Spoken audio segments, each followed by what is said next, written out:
যখন দেখা দিলেন, দয়া করে ছোট জমিদার মশাই প্রাণ বাঁচিয়ে দিন। আজকের মধ্যে ছোট জমিদার মশাই প্রাণ না বাঁচাতে পারলে যে অপদেবতার কোপে গোটা গ্রাম শেষ হয়ে যাবে।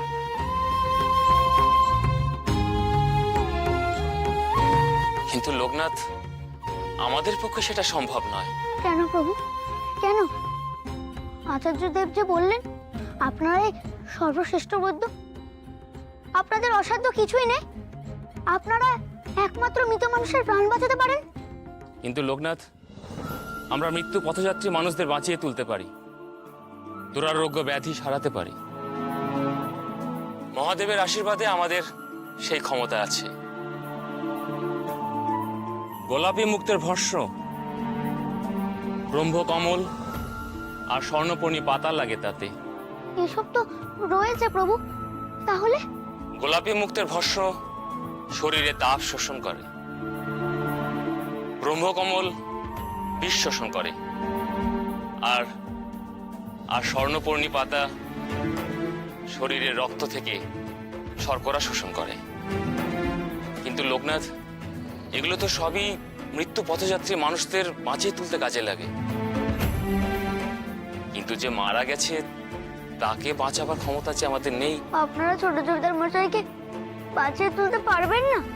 লোকনাথ, মৃত মানুষের শরীরে প্রাণ সঞ্চার করতে পারে একমাত্র মৃত সঞ্জীবনী, এবং তার অধিকারী শুধুমাত্র একজন। তোকে যে তার কাছে হাত পাততে হবে। তিনি কে বলুন, আমি তার কাছে হাত পাতবো। তিনি আমাদের গুরু, স্বয়ং শিব শম্ভু নকুলেশ্বর। আর আমরা এখানে আছি তার কারণ নকুলেশ্বরই কালীঘাটের ভৈরব। তুমি তাকে আহ্বান করো লোকনাথ, তিনি সাড়া দিলেই তবেই তোমার কাজ হবে। কিন্তু কিভাবে ডাকবো তাকে? কোন মন্ত্রে সাড়া দেবেন তিনি? আমরা দুজনেই তোর সব পরীক্ষায় তুষ্ট, তাই তাই বাবা নকুলেশ্বর আহ্বানের মন্ত্র আমি তোকে বলে দিচ্ছি।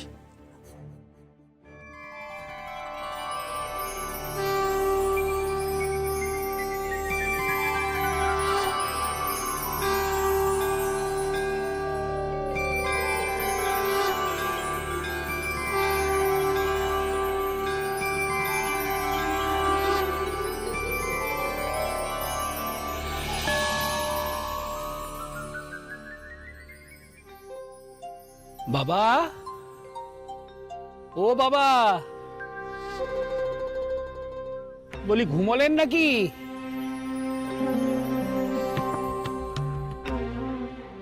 আজ আবার বাবার কি হলো কে জানে। সারাক্ষণ বনে বনে ঘুরে বেড়ালেন, ঘুরে ঘুরে মরলেন, তারপর এই বেল গাছের তলায় এসে সেই যে বসলেন, আর কোনো নড়াচড়ার নাম নেই। উফ, সত্যি বাবা, এই অস্থির তো, এই একেবারে স্থির।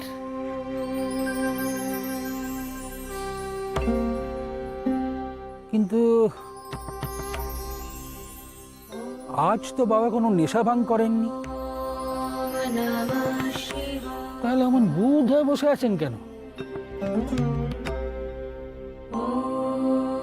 না, নিশ্চয়ই কিছু হয়েছে।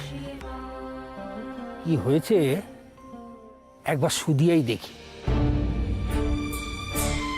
বাবা, বলি ও ধম্মবাপ, খেতে যাবেন না? মাঝে অপেক্ষা করছে। বলি ও ধম্ম। কি ব্যাপার, ধম্মবাপ কোনো সাড়া দিচ্ছেন না কেন?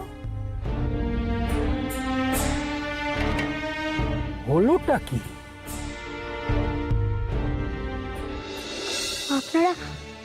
আপনারা আমাকে নকুলেশ্বরকে আহ্বান জানানোর মন্ত্র বলেছিলেন, কিন্তু তাকে কোথায় পাবো সেটা তো বলে দিলেন না।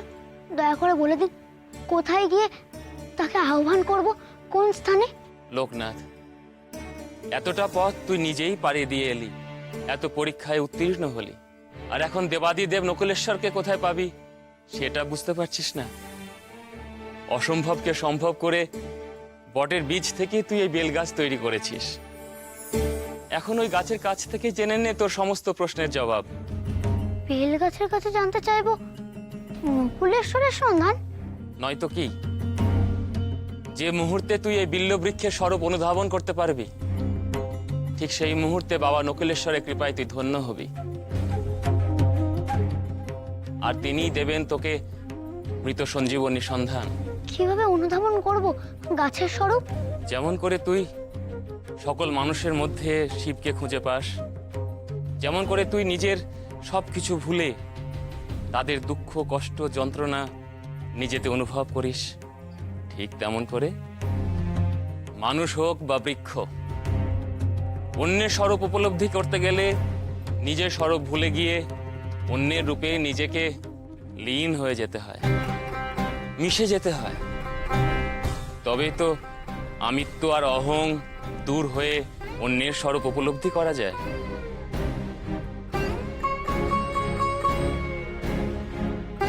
মানুষ হোক বা বৃক্ষ, অন্যের স্বরূপ উপলব্ধি করতে গেলে নিজের স্বরূপ ভুলে গিয়ে অন্যের রূপে নিজেকে লীন হয়ে যেতে হয়।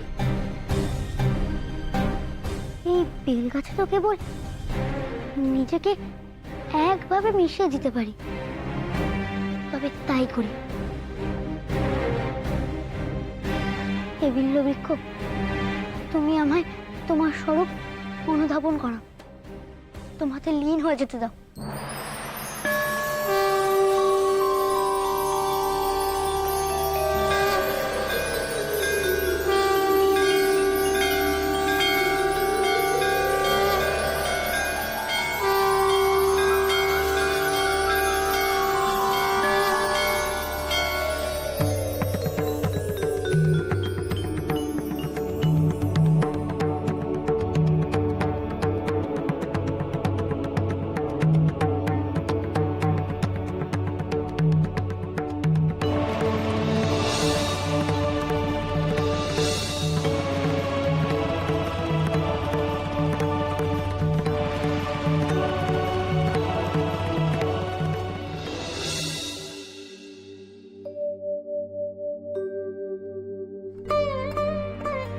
বেরোনোর সময় বারবার করে বারণ করলাম, আমার কথা কানে নেবে তবে না।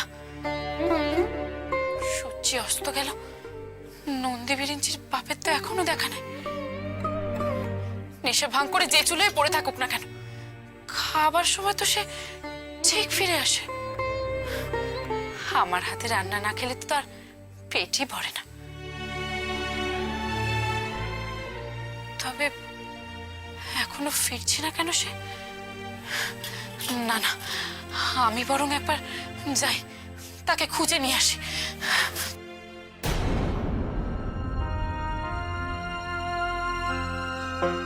কি রে, একা এলি যে? বড় বাপ কোথায়? আগে আসেননি মা। আসেননি তো আমি দেখতেই পাচ্ছি, তিনি কোথায় তার খবর কি তাই তো জানতে চাইছি। ওই তো ওই বনের ভিতর গাছতলায় সেই যে বোমভোলা হয়ে বসেছে, আর ওঠারই নাম নিচ্ছেন না। জানো মা, কতবার করে ডাকলাম, নড়েও না চড়েও না, এমনকি কোনো কথা সাড়াও দিচ্ছেন না।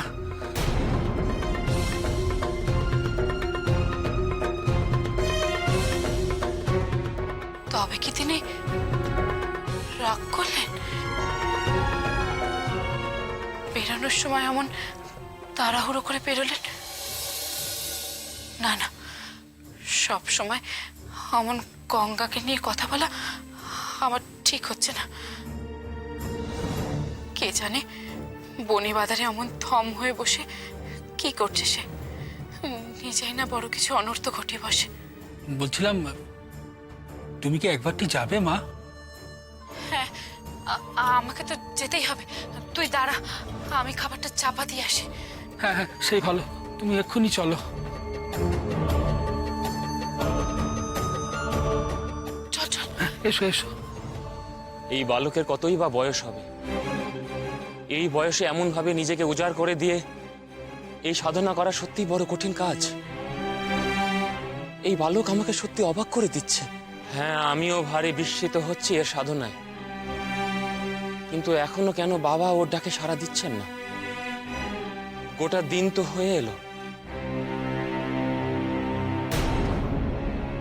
ওই দেখো,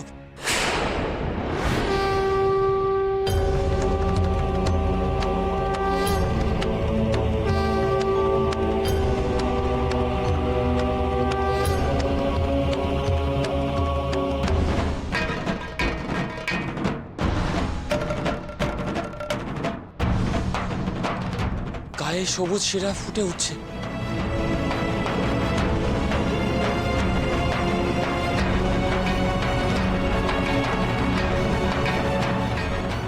সবুজ লতা গুল্ম শরীরটাকে ঘিরে ধরেছে। এ কিসের লক্ষণ? এ কি হচ্ছেটা কি? ছেলেটা তো গুল্মের জালে দম আটকে মারা পড়বে।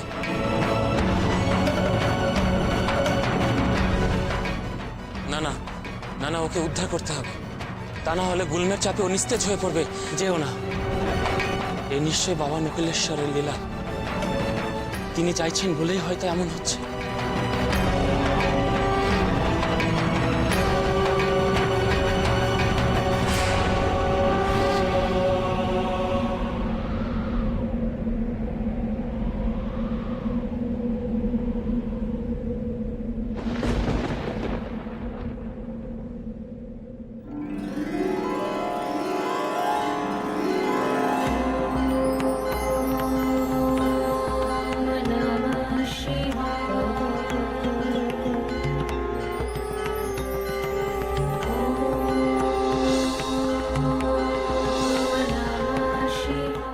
চল তো দেখি তোর ধর্মবাপ কোথায় বসে আছে, চল তো দেখি। আরে ওই তো, ওই দেখো আসছে, ওই যে ওই যে ওই যে। এ কি নিজের কি অবস্থা করেছো তুমি? আমি ওদিকে ভাত বেড়ে বসে রয়েছি আর তুমি এখানে গাছপালা জড়িয়ে ঘুরে বেড়াচ্ছ। আমি কিন্তু কিচ্ছু বুঝতে পারছি না, এসবের মানেটা কি? কিছু না। মানুষটা হাসিটা কেমন যেন মনে হচ্ছে।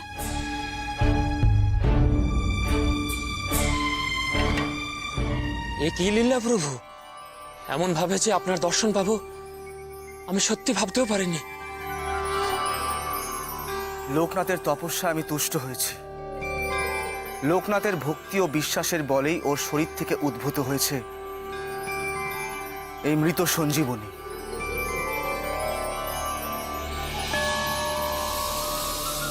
এ কি? লোকনাথের শরীরে মৃত সঞ্জীবনী পাতা উদ্ভূত হয়েছে? এ তো আশ্চর্য, মহা আশ্চর্য। কিন্তু লোকনাথের তো জ্ঞান নেই। এই অবস্থায় মৃত সঞ্জীবনী নিয়ে ওর অভীষ্টে পৌঁছাবে কি করে প্রভু?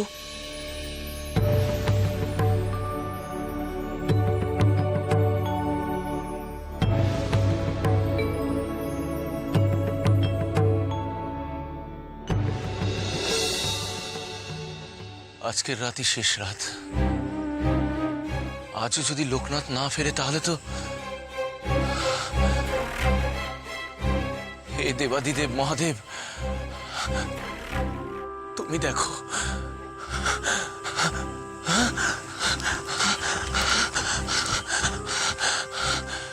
লোকনাথ কি মন্দিরে ফিরেছে? না জমিদার মশাই, আমরা তো লোকনাথের জন্য সেখানেই অপেক্ষা করছিলাম। এবার কিন্তু বড় চিন্তা হচ্ছে। লোকনাথ যদি না ফেরে তবে কি হবে ভৈরবী মা?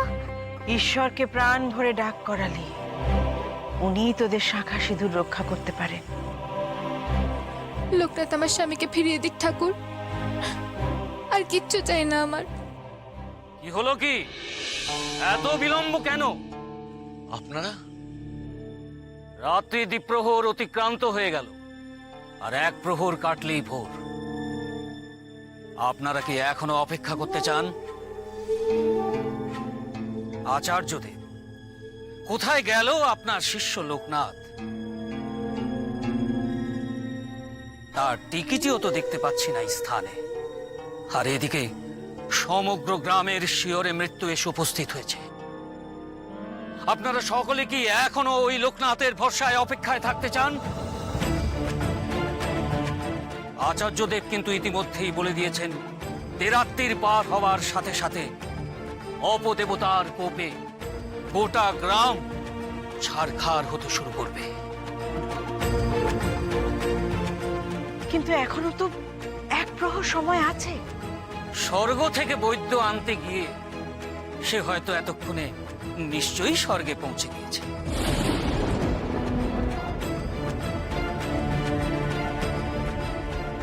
গ্রামের মানুষেরা বাঁচলো কি মরলো তার আর কিছুই যায় আসবে না। এই কথা কেন বলছো তোমরা? ও মরের মা, ও আচার্যদেব, তোমরা বলো না লোকটাতে কিছু হয়নি। লোকটা ঠিক ফিরে আসবে, দেখো তোমরা। আসার হলে এতক্ষণে সে চলে আসতো। এর আগে যত বিপদে পড়েছি সব বিপদে আমাদের উদ্ধার করেছে ওই সন্ন্যাসী ঠাকুর। কিন্তু আজ এত বিপদের মুখে আমাদের ফেলে সে কোথায় চলে গেল? ছোট সন্ন্যাসীর কথা শুনে আমরা ভুল করে ফেললাম বুঝি। এখন ছেলে পুলে নিয়ে মহামারীর কবলে পড়তে হবে। তোমরা ভুল করো। তোমরা কালীঘাট ধামের মাকে বিশ্বাস করো তো? তাহলে এটুকু বিশ্বাস করো, মা এমনি এমনি লোকনাথকে এখানে টেনে আনেননি। লোকনাথের জন্য কালীঘাট ধামের কোনো ক্ষতি হবে না। মায়ের দোহাই দিয়ে সকলকে ভুল বুঝিয়ে আর কতক্ষণ আটকে রাখবেন হে ভৈরবী মা? এরপর যখন ঘরে ঘরে কান্নার রব উঠবে, অবদেবতার কোপে যখন সমগ্র কালীঘাট শ্মশান হয়ে উঠবে, তখন আপনাদের লোকনাথ এসেই বা আর কি করবে? অমন কথা বলবেন না। আমার ভাইয়ের ওপর বিশ্বাস আছে, সে ফিরবে। লোকনাথ যে আমায় কথা দিয়ে গেছে, তাকে ফিরতেই হবে। আপনি তো জমিদার, প্রজা পালন করা আপনার কর্তব্য। আপনি কি চাইবেন আপনার ভাইয়ের জীবন বাঁচাতে গিয়ে শত শত প্রজার প্রাণ যাক?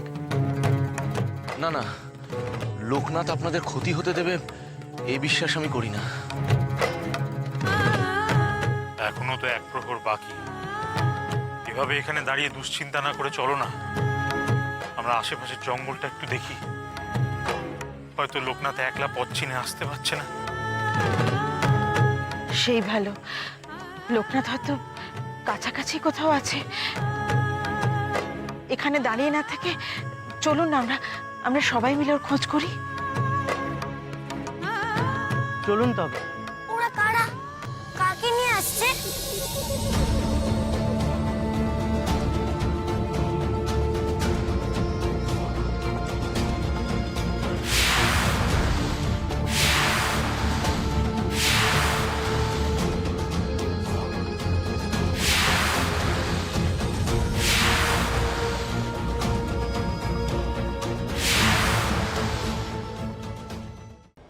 লোকনাথ! লোকনাথ! লোকনাথ! লোকনাথ! লোকনাথ! লোকনাথ, কি হয়েছে তো? ওকে তোমরা কোথায় পেলে? জঙ্গলে মরা পোড়ানোর কাঠ আনতে গিয়ে পেলুম গো। দেখি লতা পাতা জড়িয়ে পড়ে আছে।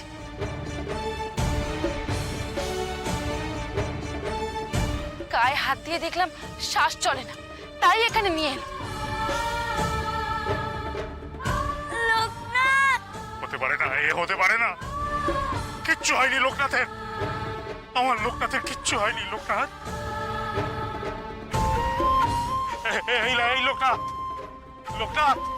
ও আচার্যদেব, কি হয়েছে লোকনাথের? ওর গায়ে এইসব লতা পাতা জড়ানো কেন?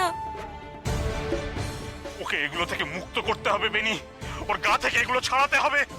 বেচারা শ্বাস নিতে পারছে না। হাত পা সব ঠান্ডা অবশ হয়ে আছে। সারা শরীরটা লতা পাতা গুলপে সবুজ হয়ে আছে।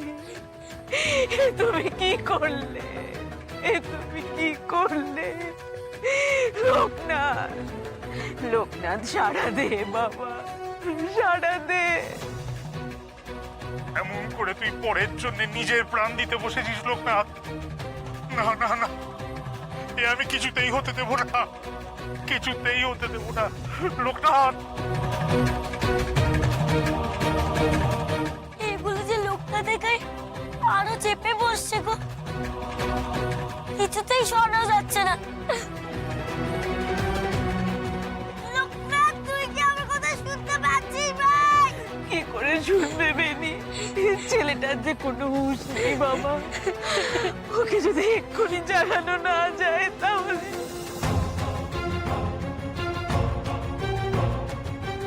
লোকনাথ যে এভাবে ফিরে আসবে আমি স্বপ্নেও ভাবিনি। আমার ভাইকে বাঁচাতে গিয়ে নিচেই